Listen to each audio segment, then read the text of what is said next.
হে WhatsApp guys, কেমন আছো সবাই? আশা করি সবাই খুব ভালো আছো। সাইবেস 420 আজকে আমরা ইনইরেজেবল নামে 2015 সালে রিলিজ পাওয়া একটা জাপানিজ হরর সিনেমা সম্পর্কে জানতে চলেছি। আর এই সিনেমাটা সম্পর্কে আমি যদি খুব সংক্ষেপে বলি, সিনেমাটির কনসেপ্ট খুবই সিম্পল, তবে কাহিনীটা অনেক প্যাশন এবং অনেকগুলো ক্যারেক্টার রয়েছে। তো এর জন্য সিনেমাটা আমার বোঝাতেও একটু সমস্যা হবে, তোমাদেরও বুঝতে একটু সমস্যা হতে পারে। তবে তোমরা জানো আমি আমার সর্বোচ্চ চেষ্টা করি সিনেমাটিকে ভালো মতো বোঝানোর জন্য। আর এই সিনেমাটি সম্পর্কে আরো দুটো ফ্যাক্ট হচ্ছে, সিনেমাটি নির্মাণে ব্যয় হয়েছিল বাংলাদেশি প্রায় 35 কোটি টাকা। বক্স অফিসে কয় টাকা আয় করেছিল এটার কোনো হিসেব নেই। আর IMDb রেট হচ্ছে 10/6। তো বুঝতেই পারছো সিনেমাটি অত খারাপও হওয়ার কথা নয়। তো বাড়তি কোনো কথা না বলে আমরা সরাসরি মূল ভিডিওতে যাব। তার আগে ছোট্ট একটা কমার্শিয়াল বিজ্ঞাপন থাকবে। তুমি চাইলে বিজ্ঞাপনটা স্কিপ করে মূল ভিডিওতে যেতে পারো, কিংবা চাইলে বিজ্ঞাপনটা দেখতেও পারো। গাইস, আজকে আমরা জানতে চলেছি 100% একটা রিয়েল সাইট সম্পর্কে, যেখানে প্রতিদিন জিলিতে পাবে 50টি ফ্রি স্পিন। আর এটি এদেশের অন্যতম জনপ্রিয় বিশ্বস্ত ওয়েবসাইট ক্রিকেক্স, যার নতুন ব্র্যান্ড অ্যাম্বাসেডর হচ্ছে কিংবদন্তি ক্রিকেটার দীনেশ কার্তিক। আর CPL উপলক্ষে ক্রিকেক্সে চলছে 50 মিলিয়ন মেগা বোনাসের উৎসব। আর ক্রিকেক্স দিচ্ছে 500 টাকায় ডিপোজিটে 300 টাকা বোনাস এবং প্রতি ডিপোজিটে 5% এক্সট্রা বোনাস। আর তোমার জন্মদিনে ক্রিকেক্স থেকে পাবে 1000 টাকা বোনাস। এছাড়াও ইভো গেমে সাপ্তাহিক 1 লক্ষ টাকা পর্যন্ত ক্যাশব্যাক বোনাস পাওয়ার সুযোগ সুবিধা রয়েছে। আর সাপ্তাহিক লাকি ড্রতে অংশ নিয়ে তুমিও জিতে নিতে পারো iPhone 15 Pro। আর এখানে তুমি খুব সহজেই বিকাশ, নগদ, রকেট, উপায় এবং ব্যাংকের মাধ্যমে তোমার জেতা টাকা তুলতে পারবে। তো আর দেরি কেন, এখনই পিন কমেন্ট থেকে ক্রিকেক্স অ্যাপে বিনামূল্যে রেজিস্ট্রেশন করো এবং উপার্জনের যাত্রা শুরু করো। শুভকামনা তোমাদের জন্য। তবে আমরা যে বিজ্ঞাপনে দিই না কেন, জেনে শুনে বুঝে সেখানে যাবে। বিজ্ঞাপন শেষে আবার মূল ভিডিওতে চলে আসলাম। তো সিনেমাটি শুরু হয় কাজু নামের একটা ছোট্ট ছেলের রাতের ঘুম থেকে ওঠার মাধ্যমে। আর সে যখন লিভিং রুমে যায় তখন কোনো একটা কালো শক্তি তাকে দেখে পালিয়ে যায়। আর এই দৃশ্যটা আমাদের সবার মনে রাখতে হবে। সিনেমার লাস্টে এই দৃশ্যটার ক্র্যাকডাউন করা হবে। আর অন্যদিকে আমরা আই নামের একজন বিখ্যাত রাইটারকে দেখি, যিনি হরর গল্প লিখে থাকেন। আর এখানে একটা বিষয় উল্লেখ্য, যারা রাইটার তারা কিন্তু শুধুমাত্র ঘরে বসে যে কাহিনী লিখে তা কিন্তু নয়। একজন রোমান্টিক রাইটারকে অনেক ধরনের প্রেমের গল্প শুনতে হয়, বই পড়তে হয়, সিনেমা দেখতে হয়, তাহলে হয় কি তিনি আইডিয়া পান। সেরকম একটা যারা হরর গল্প লিখেন তাদের অনেক ভূতের গল্প শুনতে হয়, অনেকের আইডিয়া সম্পর্কে জানতে হয়, তারপর সেখান থেকে তারা ওই আইডিয়াটা জেনে গল্পটা কমপ্লিট করেন। তো সেই হিসেবে তিনি করতেন কি, ফ্যানদের কাছ থেকে চিঠি নিতেন তাদের ভৌতিক অভিজ্ঞতা নিয়ে। তো এরকম একদিন একটা চিঠি তার নজরে আসে। আর ওই চিঠিটাতে এমন একটা কিছু ছিল যেটা আই চেষ্টা করে বুঝতে পারে না। তো এই চিঠিটা পাঠিয়েছিল কুবো নামের একজন মেয়ে। আর ওই মেয়েটা ছিল হচ্ছে একটা আর্কিটেক্ট অর্থ অবশ্যই সবাই জানো, তবে তারপরেও যারা জানো না, আমি কিন্তু তোমাদেরকে ছোট মনে করে বলছি না, জাস্ট বোঝার সুবিধার্থে বলছি, কারণ অনেক বাচ্চা ছেলেরা রয়েছে আমাদের ভিডিও দেখে। নর্মালি যে বহুতলা বিল্ডিং করা হয়, সেই বিল্ডিংটার ডিজাইন কেমন হবে, কোথায় কি হবে, এগুলোকে সাধারণত আর্কিটেক্ট বলা হয়ে থাকে। আর ইঞ্জিনিয়ারের দায়িত্ব হচ্ছে সেই জিনিসটাকে বাস্তবায়ন করা। আমার ভুল হতে পারে, তো আমার ভুল হলে তোমরা সংশোধন করে দিও। তো যাই হোক, কুবো একটা অ্যাপার্টমেন্টে থাকে যার ফ্ল্যাট নাম্বার হচ্ছে 202। আর এরপর ব্যাকগ্রাউন্ডে আমাদেরকে বলা হয় কুবো এমন একটা রুমে থাকে যে রুমে কারোই থাকা উচিত নয়। এবং কুবো যখন প্রথম সেই অ্যাপার্টমেন্টে ওঠে তখনই তার বেডরুম থেকে সে এক ধরনের আওয়াজ শুনতে পায়। আওয়াজটা কেমন আমি কিভাবে বোঝাই, ধরো অনেক মোটা একটা কাপড় মেঝেতে ঘষা খাচ্ছে, মানে মনে হয় কোন একটা মানুষের কাপড় মেঝেতে ঘষা খাচ্ছে। এক ধরনের কাপড় আছে না মেঝেতে ঝোলে, ওইরকম। কিন্তু ওখানে গিয়ে কাউকেই দেখতে পায় না, বাট এই শব্দটা প্রতিনিয়ত আসছে। আর এই শব্দ বিরক্ত হয়ে যায়। কুবো যে স্টাডি রুমে পড়ালেখা করছে ঠিক মতো সেখান থেকে কাজও করতে পারছিল না, কারণ বেডরুম থেকে বারবার শব্দ আসছিল। তো এরপর এক রাতে কুবো কারিকে বেডরুমে কোনো কিছুর অস্পষ্ট ঝলক দেখে। তো এই বেডরুমের গল্পটাই কুবো মূলত আইকে লিখে পাঠিয়েছিল, ওই রাইটারকে। তো রাইটারের কাছে এই গল্পটা অনেক রহস্যময় লাগে। আবার এদিকে কুবোর সামনে ফাইনাল পরীক্ষা, তার ইচ্ছে অনেক ভালো রেজাল্ট করবে, কিন্তু সে ঠিক মতো তো কাজে মনোযোগী বসাতে পারছিল না এই শব্দটার জন্য। তো এর জন্য সে বেডরুমের দরজা বন্ধ করে লিভিং রুমে ঘুমাতে থাকে। আর এখানে কুবো মূলত জাপানিজ একটা জনপ্রিয় পুরোনো আমলের ড্রেস কিমোনো দেখেছিল, মানে আমাদের দেশে যেমন সালোয়ার কামিজ, ওরকম একটা ড্রেস আর কি, কিন্তু লম্বা। আর এই কথাটা সে ওই রাইটারকেও লিখে পাঠিয়েছে। আর এরপর আই ওই রাইটার করে কি ইন্টারনেটের মাধ্যমে কুবোর সাথে চ্যাটে কথা বলতে থাকে। আর তখন কুবোর আগ্রহটা পড়াশোনার থেকে এই বেডরুমের রহস্যের দিকে বেশি চলে যায়। এবং এই বিষয়ে কিছু ইনভেস্টিগেশন করে তারা জানতে পারে যে একটা মহিলা অনেক বছর আগে, বা মোটামুটি 40 বছর আগে, এরকম কিমোনো ড্রেস পরে গলায় ফাঁস দিয়ে আত্মহত্যা করেছিল। আর যখন ওই মহিলার কিমোনো মাটিতে স্পর্শ করেছিল তখন এই শব্দটা হয়েছিল। তো এসব জানার পরে কুবো কিন্তু ওই রুমের দিকে তাকাতেই চাইতো না, আর ওই রুমটা স্থায়ীভাবে বন্ধই করে দেয়। আর এদিকে রাইটার আইও কিন্তু ওই ফাঁস নেওয়া মহিলার গল্পে অনেক বেশি আগ্রহী হয়ে পড়ে। তো এর পরের দিন আই যখন আবারও তার ফ্যান মেইল চেক করে, আর কি ফ্যানদের পাঠানো চিঠি চেক করে, তখন আরো একটা এরকম চিঠি পায়, যে চিঠিটা কুবো যে বিল্ডিং এ থাকে সেই বিল্ডিং থেকে পাঠানো হয়েছে। আর ওই অ্যাপার্টমেন্টের নাম্বার হচ্ছে 405। তো যাই হোক, ওই অ্যাপার্টমেন্টে ওকিকো নামের একটা মেয়ে আর তার বোন শিয়াতা থাকতো। আর ওকিকো কিন্তু ওই শব্দটা শব্দটা রুমের ছাদ থেকে শুনতে পেত। আর তার ওপর তলাতেই থাকে হচ্ছে আমাদের কুবো। তো বুঝতেই পারছো ওই বিল্ডিং এ অনেকেই কি মানুষ শব্দ শোনে। তো যাই হোক, শিয়াতা নামে যে বাচ্চাটা রয়েছে ও ডাইরেক্ট নিজের চোখে হয়তো ওই ওই মহিলাকে দেখেছে, মানে ওর সামনে হয়তো ওই আত্মাটা এসেছিল। তো ও খালি ওই ভূতের কথা বলতো বা আত্মার কথা বলতো, কিন্তু বড় বোনের সামনে তো এটা আসতো না। তো এই কারণে বড় বোন খুব চিন্তায় পড়ে যায়। আর এদিকে রাইটার করে কি ওই দুই বোনের ব্যাপার কবুকে জানায় যে তোমাদের বিল্ডিং এর আরেকজনে কিন্তু এরকম শব্দ পাচ্ছে। তো কবু তখন এত বেশি ইন্টারেস্টেড হয়ে যায় যে সেই রহস্য উদ্ঘাটন করবে বলে সিদ্ধান্ত নিয়ে ফেলে। আর সে বিল্ডিং এর বাকি যেসব ভাড়াটে রয়েছে, আশেপাশের মানুষ রয়েছে, তাদের সাথে গিয়ে কথা বলে। আর সে জানতে পারে সেই কিমোনো পরা মহিলা ছাড়াও আরো অনেকেই এই বিল্ডিং এ বা এই পুরো প্রপার্টিতে মারা গিয়েছে। মানে এই রহস্য অনেক বেশি গভীর এবং অনেক বেশি পুরনো। তো তখন কবু বুঝতে পারে যে কেন ওই বিল্ডিং এর ভাড়া, অ্যাপার্টমেন্টের ভাড়া এত কম। আর ওই দিনই কুবুর পাশের একটা অ্যাপার্টমেন্টে একটা ফ্যামিলি শিফট হয়। আবার এই তদন্তের মধ্যেই কিন্তু রাইটার আই তার নিজের বাড়ির জন্য জায়গা খুঁজছিল এবং সে একটা সুন্দর জায়গা পেয়েও যায়। আর রাইটার এবং আমাদের নায়িকা কবু দুজনেই ভাবে মানুষ তো মারা যেতেই পারে, কিন্তু এই বিল্ডিং এর মধ্যে হয়তো কোনো একটা অস্বাভাবিক ব্যাপার রয়েছে। মানে কবুর কাছে আর রাইটারের কাছে মনে হয় যে নরমালি মানুষ সুইসাইড করে মরতেই পারে, এটা ওইটা হতেই পারে, এটা কোনো ব্যাপার না। এই জন্য ওরা এই ব্যাপারে চিন্তা করা বন্ধ করে দেয় আর ওদের জীবন আবার স্বাভাবিক হয়ে পড়ে। কিন্তু এই তদন্তের মাঝে কুবো কায়েদা নামের একটা ছেলের ব্যাপারে জানতে পারে। কায়েদা হচ্ছে এমন একটা ছেলে যে কিছুদিন আগেই গলায় ফাঁস দিয়ে আত্মহত্যা করেছে। কিন্তু কায়েদার মৃত্যু আমাদের নায়িকা কুবো যে বিল্ডিং এ থাকে সেই বিল্ডিং এ কিন্তু হয়নি। তবে তারপরেও কুবো এ কারণে এটা নিয়ে তদন্ত করতে থাকে। এর কারণটা হচ্ছে কায়েদা নামের ওই ছেলেটিও কুবোর ওই বিল্ডিং এ প্রায় 7 বছর ছিল। তো যাই হোক, কায়েদা যে বিল্ডিং এ মারা গিয়েছিল, কুবো করে কি তার মালিক ইক্তো নামের একটা মহিলার সাথে দেখা করে। আর কুবো তার কাছ থেকে জানতে পারে কায়েদা নাকি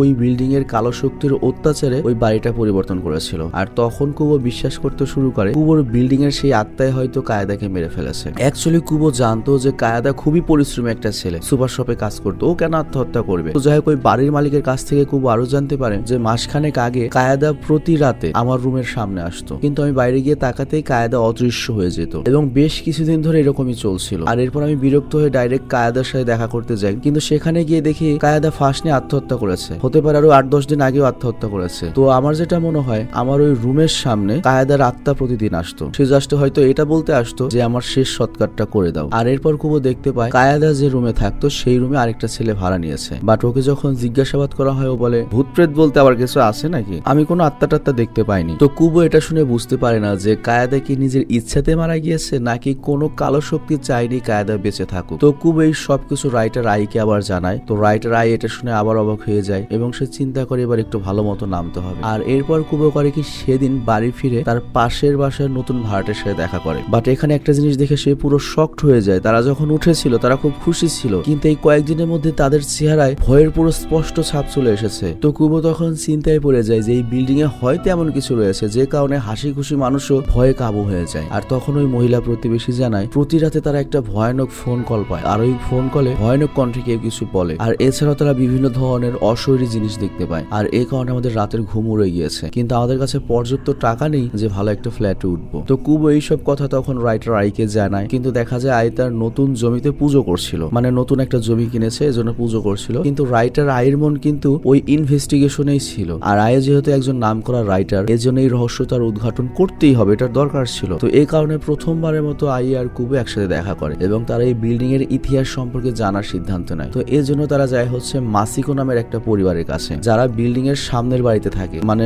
ওই বিল্ডিং এর প্রতিবেশী বাড়ি। আর সেখান থেকে তারা ওই এরিয়ার একটা হিস্টোরির চার্ট পায় যে কে কবে এখানে বসবাস করতো। তো তারা এখানে জানতে পারে 1991 সালে এই জায়গাটা একবারে খালি ছিল, কিন্তু 91 সালের আগে এখানে 3টা বাড়ি ছিল। তবে 3টা বাড়িতেই খারাপ খারাপ কিছু হয়েছিল। তো কি হয়েছিল বাড়িগুলোর সাথে এটা জানার জন্য রাইটার আই এবং আমাদের নায়িকা কুবো যায় হচ্ছে শহরের তৎকালীন সময়ের চেয়ারম্যান আকিয়ামার কাছে। তো আকিয়ামা তখন বলে যে 1989 সালে ওই বাড়িতে একটা বয়স্ক লোক থাকতো, কিন্তু হঠাৎ করে সে করে কি ময়লা জমা করা শুরু করে। আর ময়লার দুর্গন্ধের কারণে বিভিন্ন লোকজন আমাকে অভিযোগ জানাতো। তো এর জন্য আমি একদিন করে কি তার সাথে দেখা করতে যাই। আমি দেখতে পাই পুরো বাড়ি ময়লা ভর্তি ছিল। তো আমি ওখানে গিয়ে চিন্তাও করতে পারছিলাম না যে একটা মানুষ এত দুর্গন্ধ কিভাবে সহ্য করতে পারে। কিন্তু ওখানে গিয়ে আমি দেখি কেউ ছিল না এবং এই দুর্গন্ধটা মূলত ছড়াচ্ছিল ওই বয়স্ক ব্যক্তির লাশ থেকে, এবং ওই বয়স্ক ব্যক্তি কিভাবে মারা গিয়েছে সেটা আজও রহস্য। আর এরপর চেয়ারম্যান দ্বিতীয় বাড়ির কথা বলে আর বলা হয় ওখানে একটা মহিলা ছিল যে সারাদিন নিজের কান মাটিতে লাগিয়ে রাখতো, কিন্তু সেও খুব রহস্যজনক ভাবে সুইসাইড করে মারা গিয়েছে। তো কুবো আর রাইটার আই তখন বুঝতে পারি গল্প তো খুবই জটিল, সামনে খালি নতুন নতুন রহস্য আসছে এবং তারা পুরোপুরি গল্পের মধ্যে ঢুকে যায়। তো পরদিন তারা তাকাকানো নামে একটা ফ্যামিলির সাথে দেখা করতে যায়। আর এখানে লক্ষ্য এই পরিবার মূলত যে 2 ফ্যামিলি মারা গিয়েছে বা 3 ফ্যামিলি মারা গিয়েছে তাদের আগে এখানে থাকতো, মানে এটা তাদেরই জমি ছিল, তারাই বিক্রি করে দিয়েছে। তো তারা বলে কুবো যে বিল্ডিং এ থাকে ওই বিল্ডিংটা একটা রহস্যময় জায়গায় বানানো হয়েছিল এবং ওখানে অনেকগুলো বাড়ি হয়েছে এবং যতগুলো বাড়ি হয়েছে প্রত্যেকটা বাড়িতেই খারাপ না খারাপ কিছু হয়েছে এবং তারা জানতে পারে কিমানো পরা যে মহিলাটি ছিল সে তাকাকানো ফ্যামিলির ছিল, মানে ওদের ফ্যামিলির ছিল এবং ওই সময় তাদের বাড়ি ওই কুবোর বিল্ডিং এর ওখানেই ছিল। কিন্তু হঠাৎ করে তিনি একদিন রহস্যজনক ভাবে গলায় ফাঁস দিয়ে দেন। তো এরপর রাইটার আই আর কবু করে কি ওই ফ্যামিলির যে আত্মীয় রয়েছে তাদের কাছে পৌঁছে যায় আর জানতে পারে মৃত্যুর আগে ওই কিমানো পরা মহিলা নাকি অদ্ভুত অদ্ভুত শব্দ শুনতে পেত আর তারপর মহিলাটি পাগলের মতো হয়ে যেত এবং দেখে মনে হতো তাকে কেউ পজেস্ট করেছে বা নিয়ন্ত্রণ করছিল। আর এরপর সে যখন সহ্য করতে পারেনি সুইসাইড করেছে। এরপর রাইটার আই এবং কুবো যায় হচ্ছে রাইটার আই এর অ্যাপার্টমেন্টে আর এই সকল ঘটনার মধ্যে কোনো কি যোগসূত্র রয়েছে কিনা এটা খুঁজতে শুরু করে এবং এতটুকু বুঝতে পারে যে কিছু একটা তো ঘটনা এখানে ঘটেছে যার কারণে মানুষ মারা যাওয়ার আগে ওখানে যারা মারা যায় তারা আগে পাগল হয়, কিন্তু ওদের মৃত্যুর জন্য কে দায়ী হতে পারে, কি দায়ী হতে পারে এটা রাইটার আই বা কুবো কে বুঝতে পারে না। আর এই কারণে বিরক্ত হয়ে ওরা করে কি কয়েক মাসের জন্য ইনভেস্টিগেশনই বন্ধ করে দেয়, মানে বিনা লাভে কতদিন আর ইনভেস্টিগেশন করবে। আর আই তখন সিদ্ধান্ত নেয় এটাকে অমীমাংসিত রেখে, মানে এ পর্যন্ত যে তথ্য পেয়েছে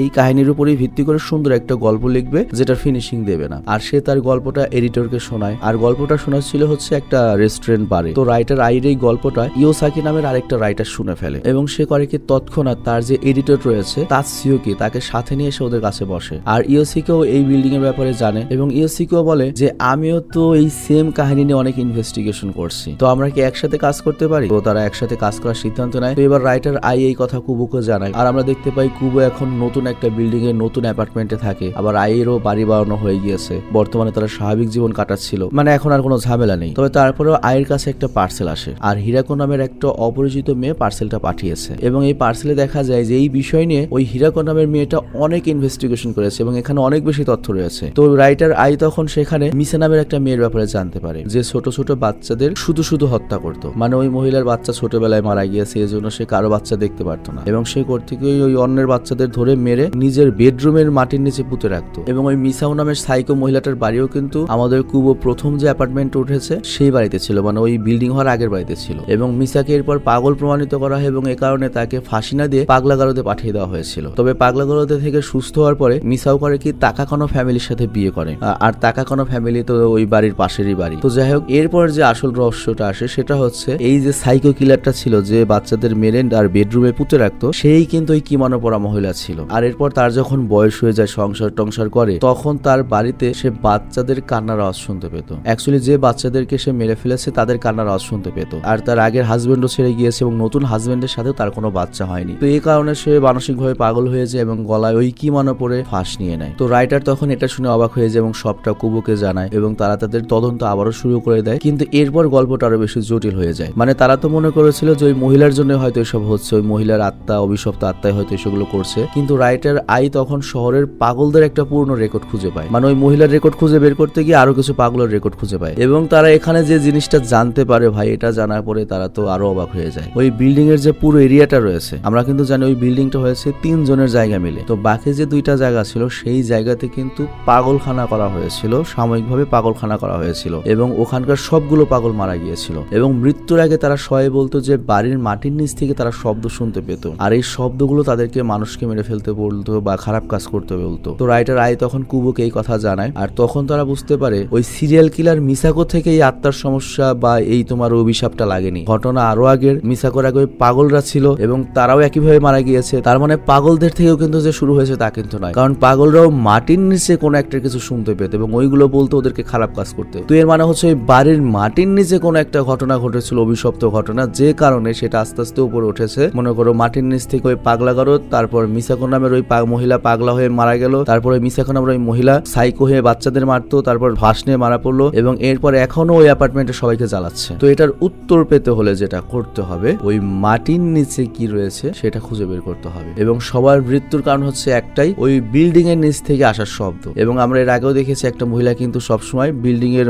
তোমার ফ্লোরে কান লাগিয়ে রাখতো শব্দ শোনার জন্য। তো এটা যেহেতু আরো পুরনো বিষয়, তো এই বিষয়টা জানার জন্য তারা করে কি মিস্টার কেনিয়ার কাছে যায়, যিনি একজন চার্চের ধর্মীয় গুরু ছিলেন। তাদের কাছে তো অনেক ধরনের রিপোর্ট থাকে মানে শহর সম্পর্কে। তো তিনি সবকিছু শুনে বলেন এটা একটা শয়তানের শব্দ হতে পারে, কিন্তু শয়তান তো শুধু শুধু একটা জায়গায় আসবে না, শয়তানকে অবশ্যই ডাকতে হয়। কেউ একজন শয়তানকে ডেকেছে এবং সেটার অভিশাপে সবাই ভোগ করছে। তো এরপর রাইটার আই কুবো আর আইর এডিটর আবার ওই যে হচ্ছে তোমার ওই ইয়োসুকি নামে যে নতুন একটা রাইটার আসলো তার এডিটর এবং ইয়োসুকি একটা মিটিং করে আর তারা অনেকদিন পর একসাথে হয়েছে, কারণ গত 6-4 মাস তারা বন্ধ রেখেছিল এটা এবং তারা এখনো কিন্তু মাটির উপরে রিসার্চ করছিল। তো এখানে বেশি সবচেয়ে বেশি ইনফরমেশন ছিল হচ্ছে ইয়োসিসাকির এডিটরের কাছে। আর সবার রিসার্চ থেকে জানা যায় আজ থেকে অনেক বছর আগে সেখানে একটা কয়লার খনি ছিল, আর একদিন ওই কয়লার খনিতে আগুন লেগে যায় এবং অনেক মানুষ সেখানে পুড়ে মারা যায়। আর ওই কয়লার খনির মালিকের নাম ছিল হচ্ছে ওকোহামা, এবং এটা ছিল 50 দশকের ঘটনা, মানে আজ থেকে প্রায় 70 বছর আগে। তো ওই সময় পুড়ে যাওয়া মানুষগুলোর আত্মা ওকোহামাকে বিরক্ত করা শুরু করে, কারণ ওকোহামা ওই মানুষগুলো যে মারা গিয়েছে এরপর তাদের পরিবারের খোঁজ নেয়নি এবং তাদের ক্ষতিপূরণও দেয়নি। আর তারপর আমরা ওকোহামার ছেলেকে দেখতে পাই, কাজো নামের ছেলে, যাকে আমাদের সিনেমার শুরুতে দেখানো হয়েছিল, এবং ওর সামনে কিন্তু ওই মানুষের আত্মাগুলো আসতো। তো এরপর ওকোহামা এই আত্মাদের হাত থেকে বাঁচতে লাইফের অনেক ডেঞ্জারাস একটা সিদ্ধান্ত নেয়। সে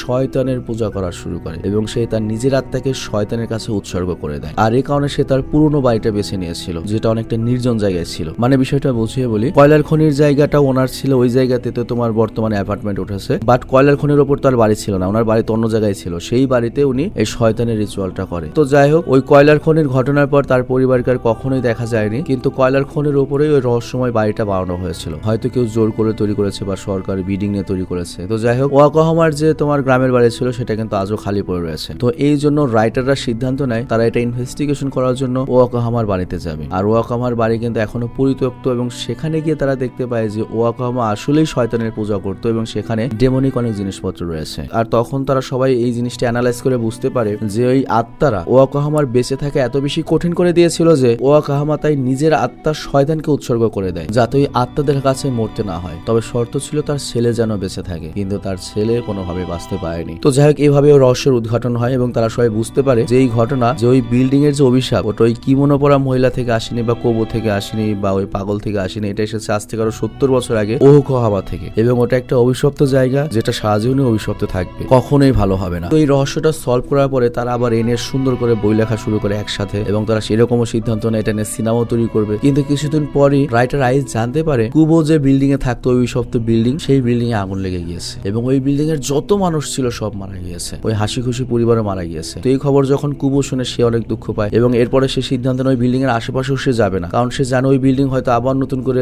রিনোভেট করা হবে, ঠিক করা হবে, তবে ওই বিল্ডিং এ যারা উঠবে তাদের সাথে একই অবস্থা হবে, তারা কোনো না কোনো ক্ষতির সম্মুখীন হবে, কারণ এটার কোনো সলিউশন নেই। আর এর কিছুদিন পরে আমরা দেখতে পাই ওকোহামার বাড়িতে যে কয়জন গিয়েছিল, মানে রাইটার, তাদের সঙ্গী এবং আমাদের কুবো, তাদের সবার কাছে একটা করে ফোন কল আসে। আর এই ফোনে তারা শয়তানের শব্দ শুনতে পায় এবং ওই শয়তান বলে, ধীরে ধীরে ধীরে জিন্দেগি মে আউঙ্গা, তেরা গান মে নামক লাগাউঙ্গা। তো যাই হোক, মানে এরকমই কথাটা বলে যে তোদের শেষ করে দিব। তো এখানেই সিনেমাটি শেষ হয়ে যায়। বাট এরপর পোস্ট ক্রেডিট সিন আমাদের দেখানো হয় ওই পুরুষ রাইটার ইয়োসিসাকির এডিটরকে, যাকে শয়তান সবার আগে আক্রমণ করে এবং এডিটরের অফিসের লাইট বন্ধ হয়ে যায় এবং অনেকগুলো আত্মা তার দিকে এগিয়ে আসতে থাকে। তো এখানে এডিটর কিসমে ল্যাটাভেটা হয়ে যায়। আর অন্যদিকে ওই পুরুষ রাইটার ইয়োসিসাকিও কিমোনো পরা ওই মহিলাকে দেখতে পায় এবং সেও মারা যায়। আর তারপর আসবে, বুঝতেই পারছো, কুবো আর আইর পালা, মানে রাইটার আইর পালা এবং আমাদের নায়িকার পালা। এবং এখানেই সিনেমাটি শেষ হয় এবং লাস্টে আমাদের বলা হয় কিছু কিছু রহস্য উন্মোচন না হলেই হয়তো সবার জন্য ভালো হয়। যাই হোক, সিনেমাটি তোমাদের কাছে কেমন লেগেছে আমি জানি না। আমি যদি এই সিনেমাটি সম্পর্কে বলি, হ্যাঁ, অনেক ইউনিক একটা স্টোরি ছিল।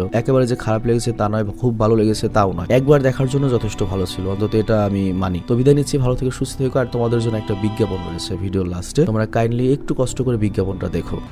র্যান্ডম স্টোরে এখন চলছে ধামাকা ক্যাম্পেইন, যেখানে আপনি প্রতিটি অর্ডারের সাথে পেয়ে যাবেন অসাধারণ এই টি শার্ট গুলো পেয়ে যাচ্ছেন মাত্র 370 টাকায় এবং ড্রপ শোল্ডার গুলো পেয়ে যাচ্ছেন মাত্র 450 টাকায়।